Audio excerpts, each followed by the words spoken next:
नमस्कार। मैं दिव्यांशी श्रीवास्तवा आप सभी का स्वागत करती हूँ स्टडी आईक्यू पे।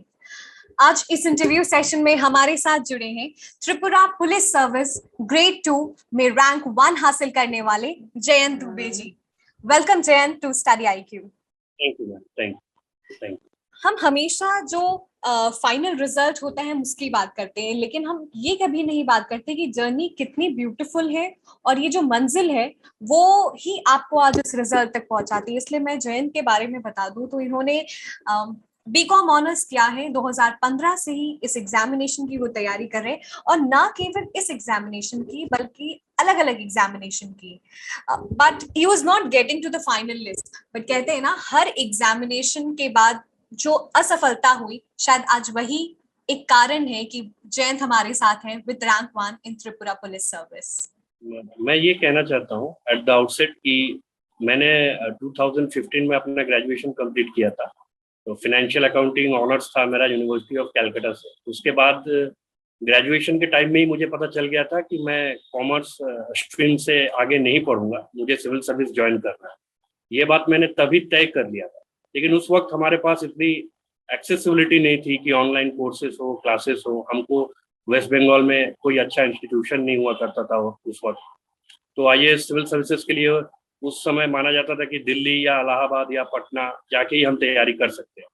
तो मैंने भी वही किया एज यूजुअल। मैं भी इलाहाबाद गया, वहाँ से पढ़ाई मैंने किया सिविल सर्विसेज के लिए। 1 साल डेडिकेटली मैंने आईएएस के लिए वहाँ से प्रिपरेशन लिया। उसके बाद मैंने 2016 में सिविल सर्विसेज का एग्जाम दिया। 2015 में जब 2015 से 16 मैंने प्रिपरेशन की, 2016 में मैंने पहला सिविल सर्विस का अटेम्प्ट किया। मैंने प्रिलिमिनरी क्वालिफाई नहीं हुआ, तो मैं थोड़ा बुरा लगा मुझे, क्योंकि प्रिपरेशन उस वक्त एकदम बहुत अच्छे से था, एकदम मोमेंटम बहुत अच्छा था। तो उस वक्त वो एक अच्छा नहीं लगा, मुझे लगा कि शायद दिल्ली जाना चाहिए। फिर भी मैंने नहीं कहा कि चलो कोर्स तो हो गया है, सेल्फ स्टडी करते।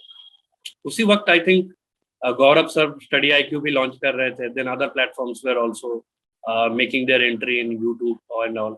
उस वक्त एप्लीकेशन बेस्ड एडुटेक तो नहीं हुआ करते थे, लेकिन यूट्यूब पे हुआ करता था चैनल। तो मैंने वहां से भी हेल्प लिया। हेल्प लेते लेते हमने दूसरा अटेम्प्ट भी दिया यूपीएससी सिविल सर्विस का, वहां पे भी हमने असफलता हासिल की। उसके बाद मुझे लगा कि नहीं, पहले हमें एक लाइफ सिक्योर करने के लिए एक सिविल सर्विसेज का और रूट है जो कि स्टेट पीसीएस होता है, प्रोविंशियल सिविल सर्विसेज। तो वहां से मुझे पहले एक अपना सिक्योर कर लेना चाहिए, फिर मुझे थोड़ा कॉन्फिडेंस भी आएगा। तो मैंने वही एक बिग डिसीजन लिया अपने लाइफ के लिए, और वहां से मैंने अटेम्प्ट जो है स्टेट पीसीएस का स्टार्ट कर दिया।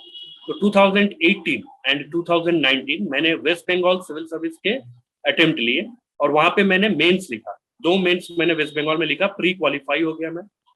फर्स्ट 2 अटेम्प्ट्स में ही प्री क्वालिफाई हो गया। मेंस क्वालिफाई होने के बाद मेरा फाइनल मेरिट लिस्ट में नाम नहीं आया।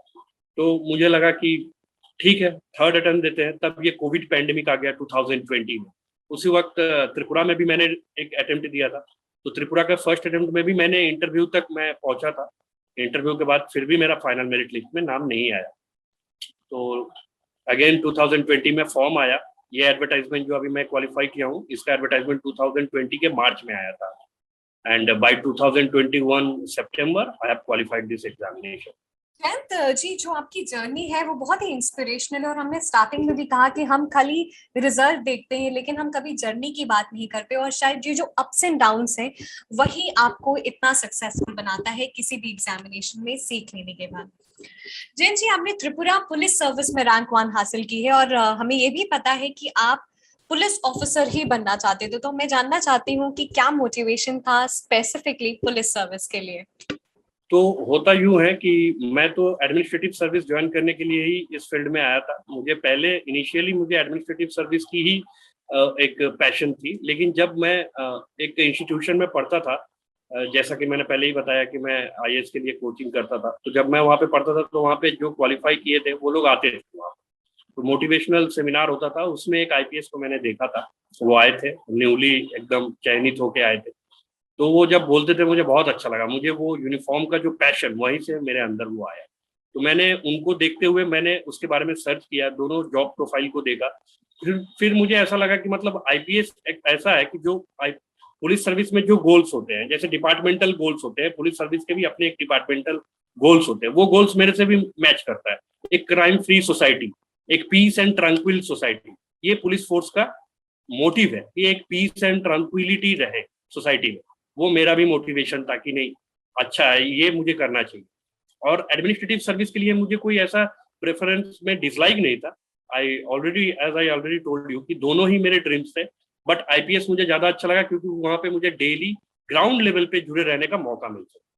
जयंत जी, ये अब हम एग्जामिनेशन की तरफ आते हैं। त्रिपुरा सिविल सर्विस ये आपका दूसरा प्रयास था और इससे पहले भी आपने कई सारे एग्जामिनेशन लिखे हैं। मैं चाहती हूँ आप बताएं कि ये जो राइट स्ट्रैटेजी की हम हमेशा बात करते हैं, आपने इन सक्सेसिव अटेम्प्ट्स में अपनी राइट स्ट्रैटेजी क्या बनाई? ओके मैम, देखिए जब हम लोग आईएएस के लिए, बहुत सारे बच्चे ऐसे होते हैं, मैं उन सबको बताना चाहता हूँ कि हम लोग सबसे पहले स्टार्ट करते हैं आईएएस के लिए।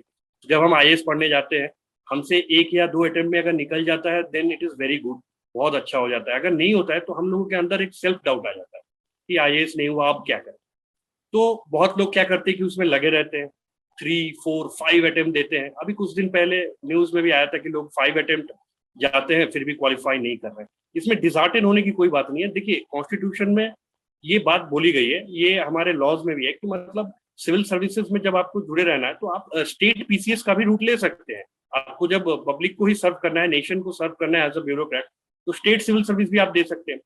तो जब हमारा क्वालिफाई नहीं होता है तो हमारा थोड़ा स्ट्रेटेजी बदलने की जरूरत होती है। वही इंपॉर्टेंट एक पार्ट है मेरी जर्नी का कि जब मुझसे आईएएस के सिविल सर्विस अटेम्प्ट 2 क्लियर नहीं हुए तो मैंने ये सोचा कि हम स्टेट पीसीएस के लिए ट्राई करते हैं। वो भी सिविल सर्विस का एक रूट है, क्योंकि 33% जो बोला जाता है कि 33% ऑल इंडिया कोटा होता है ऑल इंडिया सर्विसेज का, उसमें से स्टेट के प्रोमोटी ही जाते हैं या फिर एग्जाम देके जाते हैं डिपार्टमेंट में। तो वहां से भी एक रूट बन सकता है। आफ्टर ऑल मुझे सर्व तो नेशन को ही करना है। तो वहां से मैंने अपना स्ट्रेटेजी चेंज किया। और आईएएस के लिए देखिए, आपको आईएएस के लिए क्लैरिटी, कॉन्सेप्चुअल क्लैरिटी, एक अंडरस्टैंडिंग बेस्ड क्वेश्चन होता है। आपको भी पता होगा कि प्रोविंशियल सिविल सर्विसेज में फैक्चुअल क्वेश्चंस आते हैं, 2-4 यूपीएससी लेवल के क्वेश्चंस भी आते हैं, लेकिन most of the things are factual. तो मैंने वहां से अपना स्ट्रेटेजी चेंज किया एंड यूपीएससी की जो मतलब मैंने फाउंडेशन बनाया था यूपीएससी के लिए, उसी फाउंडेशन के बेस को मान के मैंने स्टेट पीसीएस का तैयारी करना शुरू कर दिया। और वहां से मैंने 3-4 ईयर्स फिर अपना लाइफ का कंट्रीब्यूट करके आज ये क्लियर हुआ। जब एक एस्पिरेंट अपने पूरा दिमाग बना लेते हैं कि उनको प्रोविंशियल सिविल सर्विस की तरफ आना है, जयंत किन खास बातों का ध्यान रखना है? आप अगर अपने एक्सपीरियंस से हमें हमारे साथ शेयर कर सके।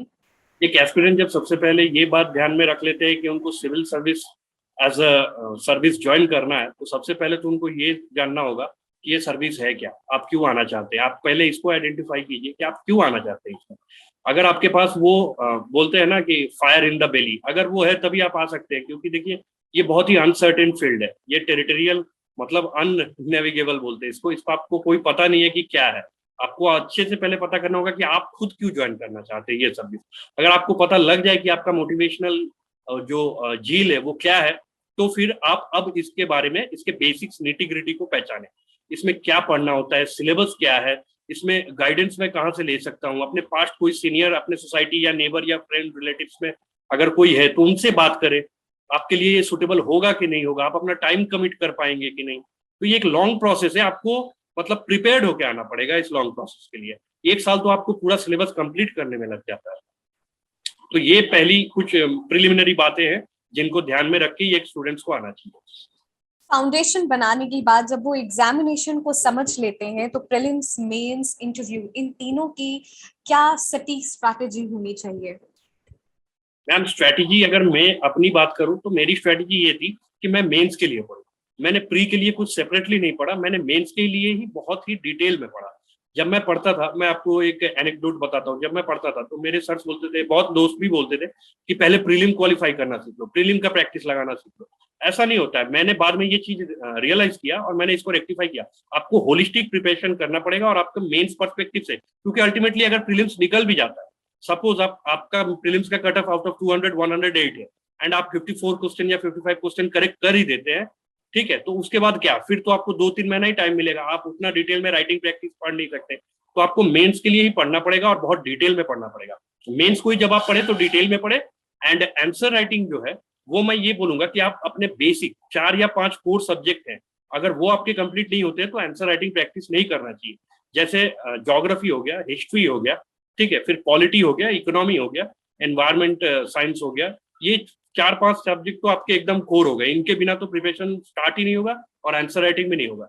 और न्यूज़पेपर वो तो एकदम वाइटल है, अटमोस्ट इम्पोर्टेंट।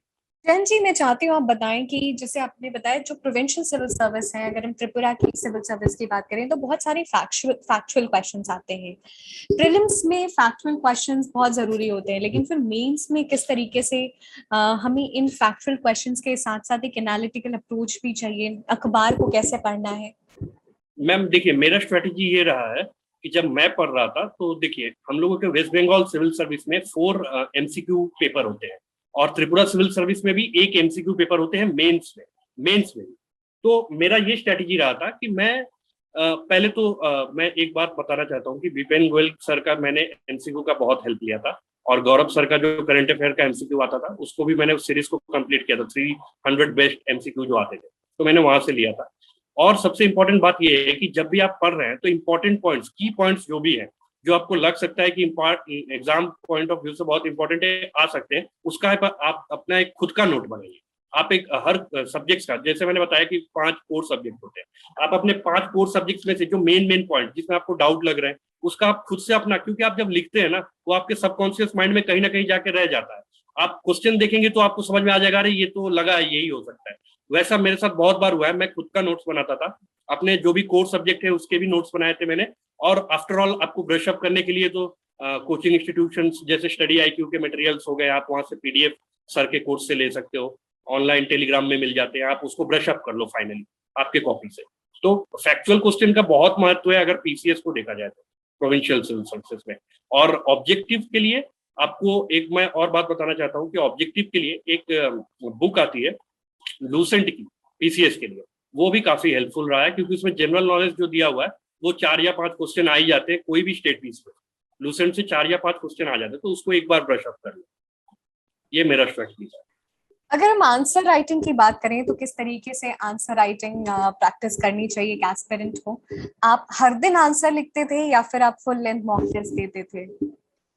तो आंसर राइटिंग तो मैं सबसे पहले मैंने सिलेबस कंप्लीट किया त्रिपुरा सिविल सर्विसेज का, उसके बाद मैंने वीकली आंसर राइटिंग, हुआ क्या कि एक्चुअल में वो लोग past year question paper Tripura public service commission के वेबसाइट में अपलोड कर देते थे, तो पैटर्न तो 2018 में चेंज हो गया था, फिर भी क्वेश्चंस रेलिवेंट थे, क्वेश्चंस वही हैं जो सिलेबस में आपका है, उसी पे क्वेश्चंस था। तो मैंने वो क्वेश्चंस वीकली या कभी कभी फोर्टनाइटली भी हो जाता था जब अच्छे से प्रिपेयर नहीं होता था तो, बट फोर्टनाइटली 1-2 क्वेश्चन का आंसर मैं खुद से लिख के एनालाइज करता था।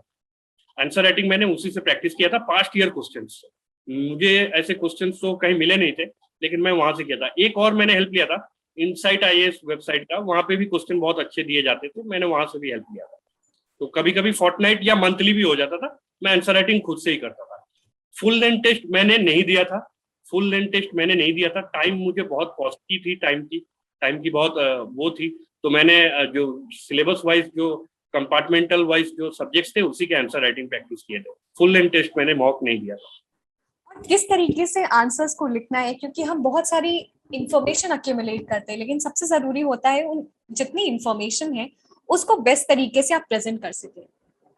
यस मैम, आंसर राइटिंग के लिए मैं एक बात बोलूंगा कि मैंने 3-4 मेंस लिखे हैं, तो मुझे ये एक्सपीरियंस है कि ये लोग जो प्रोफेशनल लोग होते हैं जो पीसीएस के पेपर चेक करते हैं उनको क्या चाहिए ये मुझे पता चल गया है। तो उसमें होता क्या है कि उन लोगों को आप 5 पेज 6 पेज आंसर लिख के दे दो, आपको लगेगा कि आपने तो बहुत लिख दिया, लेकिन ऐसा नहीं होता है, उस पर मार्क्स नहीं मिलता है। मैंने ये काम किया था अपने डब्ल्यूबीसीएस के अटेम्प्ट्स में, 7 पेज 8 पेज, पीसीएस में क्वेश्चन आते हैं 30 मार्क्स 20 मार्क्स 40 मार्क्स ऐसे, तो लोग 10 पेज, इस पे डिपेंड करता था कि मैंने तो 10 पेज लिखा है मुझे मार्क्स, ऐसा नहीं होता है। मैंने प्रैक्टिकली इसको एक्सपीरियंस किया है। आपके कंटेंट की क्वालिटी पे मार्क्स डिपेंड करता है। आपका कंटेंट अगर क्वालिटी जो है, आपका क्वालिटी कंटेंट है, और उसके साथ एक मैं और ऐड करना चाहता हूं, आप अगर उसको एक्सप्लेन करने के लिए फ्लो चार्ट या डायग्राम का इस्तेमाल करते हैं तो आपका आंसर बाकी लोगों से बहुत ही अच्छा उभर के आएगा, आपको अच्छे मार्क्स मिलेंगे। मैं इस बार मैंने जितने भी क्वेश्चंस अटेम्प्ट किए थे, हिस्ट्री में भी एंशिएंट के जो क्वेश्चंस थे, या फिर ज्योग्राफी में जो क्वेश्चंस थे, आई मीन एनवायरमेंटल साइंस में भी जो क्वेश्चन थे, इंटरनेशनल रिलेशन में 4 बार के ऊपर क्वेश्चंस आए थे, मैंने उसका डायग्राम ड्रॉ किया था, फ्लो चार्ट किया था। और आंसर का पैटर्न तो सेम है मैडम, पहले इंट्रोडक्शन लिखना पड़ता है, या डिफाइन करके लिखिए या फिर अपना उसके ऊपर एक छोटा सा इंट्रो दे दीजिए। इंट्रो के बाद आपको बॉडी लिखना होता है, और बॉडी के बाद बॉडी में ही आपका फ्लो चार्ट डायग्राम होना चाहिए, और उसके बाद आप एंड में एक कंक्लूजन ड्रॉ करेंगे, और वो पॉजिटिव नोट पे होना चाहिए ऑफकोर्स। उसको नेगेटिव नोट में नहीं छोड़ना है, उसको पॉजिटिव नोट में रखना है, क्योंकि आपको क्वेश्चन एनालिटिकल मिलेगा। त्रिपुरा सिविल सर्विसेज का पैटर्न अभी बदल गया है, तो उसमें उन लोगों ने सारे क्वेश्चन एनालिटिकल कर दिया यूपीएससी टाइप, तो वहां पे पॉजिटिव नोट पे आपको छोड़ना है। जैन जी, अगर मैं बात करूं, इस एग्जामिनेशन की प्रक्रिया काफी लंबी होती है, 1 साल तक का एग्जामिनेशन चलता है, और आपने इससे पहले भी जैसे बहुत सारे एग्जामिनेशन दिया है। What kept you in this entire journey? Hard work, persistence से बहुत जरूरी होता है, जो आपकी जर्नी से झलक गिरा है, लेकिन मैं चाहती हूँ आप इस बारे में थोड़ा सा हमारे दर्शकों को बताएं। तो मैं ये कहना चाहता हूँ कि मेरे अंदर एक जील था, फायर अंडर द बेली जिसे कहते हैं। मुझे बस यही था कि मैं अगर इस फील्ड में आया हूँ तो क्या सोच के आया था। जब भी मुझे लगता था कि अब नहीं होगा, रख दूं, बुक्स बंद कर दूं, मैं, मेरे साथ भी ऐसा होते थे, सारे स्टूडेंट्स के साथ ऐसा एक मौका आएगा, कभी ना कभी एक ऐसा मोमेंट आएगा जब उनको लगेगा कि नहीं करना चाहिए। उस वक्त रिफ्लेक्ट करो कि आप आए क्यों थे। एक बार ये सोच लो कि आप आए क्यों थे। कौन कौन जानता है कि आप इसमें हो, इस प्रिपरेशन में। वो लोग के बारे में मत सोचो, वो लोग आपको कुछ नहीं करेंगे, लेकिन इतना सोचो कि आप खुद को क्या जवाब दोगे। 10-15 ईयर्स डाउन द लाइन आपको लगेगा कि अगर उस वक्त थोड़ा सा और हिम्मत कर ली होती तो शायद निकल जाता। तो छोड़ना नहीं है, आपके अंदर का वो मोटिवेशनल झील को हमेशा हमेशा उसको आपको लाइटनिंग करके रखना है। और नहीं हुआ तो क्या हुआ, और भी अटेम्प्ट्स है, जब तक आपका एज है आप कोशिश करते रहिए। और हाँ, सिविल सर्विसेज में एक बात और बताना चाहता हूँ, जो भी आपके यूपीएससी के भी एस्पिरेंट हो गए, अगर नहीं भी होता है तो आपके पास एक और रूट खुला हुआ है। आपको 2 मौके मिल रहे हैं, एक स्टेट पीसीएस, एक सेंट्रल यूपीएससी। तो आप ऑल इंडिया सर्विस, तो आप वहां से भी ज्वाइन कर सकते हैं, यहाँ से भी कर सकते हैं। अल्टीमेटली आप सीनियर ब्यूरोक्रेसी ज्वाइन कर ही लेंगे एक दिन। आपको तो सर्व नेशन को ही करना है, तो इट डजंट मैटर, आप ज्वाइन कर ले कहीं भी, कोई भी, आपको कोई दिक्कत नहीं होगा। बस अपना अंदर जो मोटिवेशनल झील है उसको बचाए रखिए। Consistency and perseverance is the key मंत्र। ये रहेगा तो जैसे मेरा हो गया, मैं मानता हूँ हर किसी का हो गया। जैन जी, मैं आपका इंटरव्यू एक्सपीरियंस जानना चाहती हूँ, या फिर पर्सनालिटी टेस्ट जैसे कहते हैं, वो कैसा था? मतलब हाउ वाज योर एक्सपीरियंस? कैसे क्वेश्चंस पूछे गए, आपने कैसे आंसर किया? मैम, यहाँ पे मैं एक और अपने स्टूडेंट्स को एक बात बताना चाहता हूँ, जो भी मेरे ये सुनेंगे इंटरव्यू, उनके लिए ये बहुत हेल्पफुल रहेगा। लास्ट ईयर मैंने इंटरव्यू दिया था, 2020 के फरवरी में 22 तारीख को मेरा इंटरव्यू था त्रिपुरा सिविल सर्विसेज का। तो वहाँ पे जब मैं इंटरव्यू दिया, मैंने इंटरव्यू बहुत अच्छा ही दिया था, लेकिन एक मुझसे मिस्टेक हो गया था उस इंटरव्यू में। और वो ये था कि मैंने एक फैक्चुअल क्वेश्चन पूछा गया था मुझसे पॉपुलेशन के बारे में, मेरे ब्लॉक के। तो वो मैंने नंबर्स थोड़े इधर उधर हो गए, मैंने वो गलत बता दिया।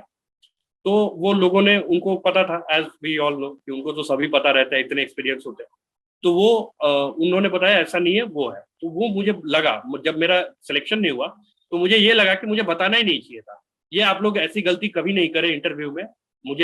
मेरा आपसे ये रिक्वेस्ट है, मैं जीता जागता एग्जाम्पल हूँ इस बात का, कि अगर आपको इंटरव्यू में कुछ नहीं आता है, आप ऑनेस्टली बोल दो। याद भी नहीं है तो आप सोच के जवाब दो। और अगर याद नहीं आता है तो आप बोल दो कि I cannot recall now sir, I look into it. That is the best response. अब बात करते हैं इंटरव्यू के बारे में। जब मेरा इंटरव्यू इस साल 17 सितंबर को था 2021 में, त्रिपुरा पब्लिक सर्विस कमीशन के ऑफिस में मॉर्निंग सेशन में। I was the first candidate to be interview. 7 लोग थे मेरे बाद, तो मैं फर्स्ट कैंडिडेट था।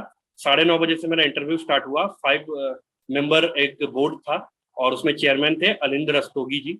तो मेरा उनका हुआ इंटरव्यू। तो मैं वहाँ पे गया मॉर्निंग में। उसके बाद उन्होंने मेरा बैकग्राउंड पूछा, इंट्रोडक्शन पूछा, मैंने बताया।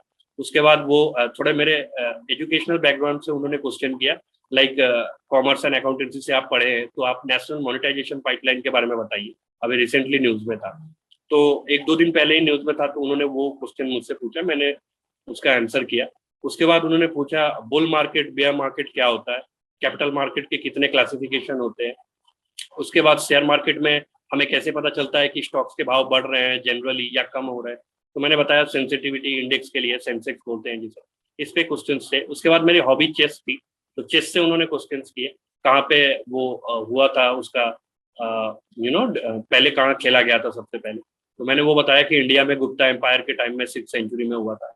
उसके बाद उन्होंने मुझसे पूछा कि आप त्रिपुरा पुलिस सर्विस ही क्यों ज्वाइन करना चाहते हैं, और आप अगर चयनित हो जाते हैं, सिलेक्शन हो जाता है आपका, तो आप क्या करेंगे, आपका क्या मतलब डिपार्टमेंट के लिए कंट्रीब्यूशन रहेगा, लॉन्ग टर्म एम आपका क्या रहेगा। ये क्वेश्चन थे। उसके बाद प्रकाश सिंह केस के ऊपर उन्होंने क्वेश्चन किया था मुझसे। प्रकाश सिंह जजमेंट जो था 2006 का सुप्रीम कोर्ट, तो उस पर क्वेश्चन किया था। स्मार्ट पुलिसिंग क्या है, ये क्वेश्चन भी उन लोगों ने किया था मुझसे, स्मार्ट पुलिसिंग। एक आईपीएस थे, उन्होंने ये क्वेश्चन किया था, स्मार्ट पुलिसिंग के मतलब आप क्या समझते हैं। उसके बाद मेरे से पूछा गया था जीएसटी के बारे में। उस वक्त जीएसटी का भी मीटिंग चल रहा था एक दो दिन पहले। फिर ब्रिक्स के बारे में पूछा गया था। एक सिचुएशनल बेस्ड क्वेश्चन था कि मतलब एक प्रोटेस्ट हो रहा है तो आप उसको कैसे हैंडल करेंगे। उसके बाद त्रिपुरा के बारे में पूछा गया था कि रविन्द्रनाथ टैगोर जी का और त्रिपुरा का जो रिलेशन है वो शांति निकेतन से जुड़ा हुआ है, वो कैसे जुड़ा हुआ है आप बताइए। तो वो मैं बताया था मैंने। यही ओवरऑल क्वेश्चन था। यानी कि बहुत ही डायनेमिक इंटरव्यू था और ये सभी एस्पिरेंट्स के लिए एक बहुत बड़ा समझ है कि अगर आपको कुछ क्वेश्चन नहीं आता है, अगर फैक्चुअल है, तो आप सिंपली कह सकते हैं कि आपको नहीं आ रहा है। आप कुछ भी रैंडम नंबर्स ना लें, और इंटरव्यू के लिए कुछ भी आपसे पूछा जा सकता है, इसलिए आपको बहुत ही अवेयर रहना है। जो भी चीजें आपके आसपास चल रही हैं उसको इम्बाइब करना है, क्योंकि interview is a dynamic stage.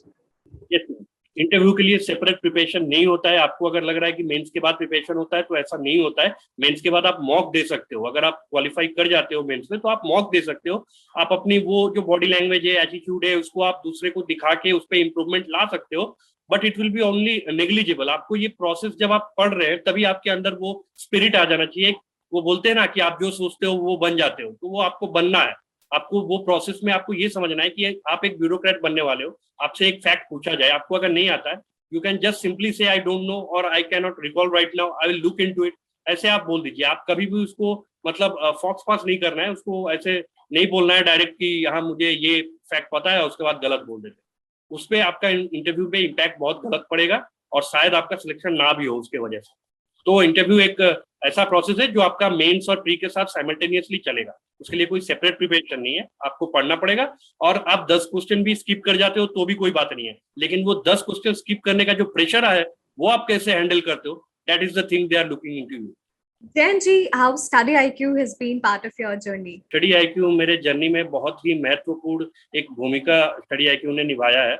मैंने अपनी प्रिपरेशन की जो मोस्ट ऑफ द स्टेजेस है वो मैंने स्टडी आईक्यू से ही किया है। करंट अफेयर्स की प्रिपरेशन मैं गौरव गर्ग सर की क्लासेस से करता था। मैथ्स की प्रिपरेशन मैं राहुल देसवाल सर की वीडियो देख के मैंने किया है। और एमसीक्यू प्रिलिमिनरी के लिए मैंने विपिन गोयल सर का वीडियो से मैंने अपना सारा नोट्स बनाया था। और मेरे जर्नी में मैंने 2015 में जब मैंने स्टार्ट किया था तब मैं अपनी प्रिपरेशन स्टडी आईक्यू के जो यूट्यूब चैनल हुआ करता था उस टाइम गौरव सर की वीडियोस आती थी, करंट अफेयर्स और भी बहुत इंटरेस्टिंग टॉपिक्स की वीडियोस आते थे।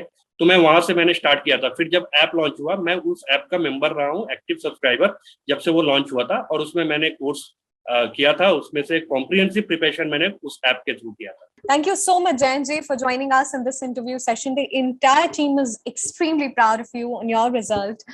और हम यही कामना करते हैं कि आप स्वस्थ रहें। Thank you very much. Thank you, ma'am. Thank you to the entire Study IQ team. Thank you to Gaurav sir. Thank you to Vipin Goyal sir, Rahul Deswal sir. मैंने इनके वीडियो से बहुत ही मतलब बहुत कुछ सीखने को मिला है मुझसे। आज मैं जो भी हूँ मेरा स्वयं हो जाता है। Thank you to the entire study IQ team.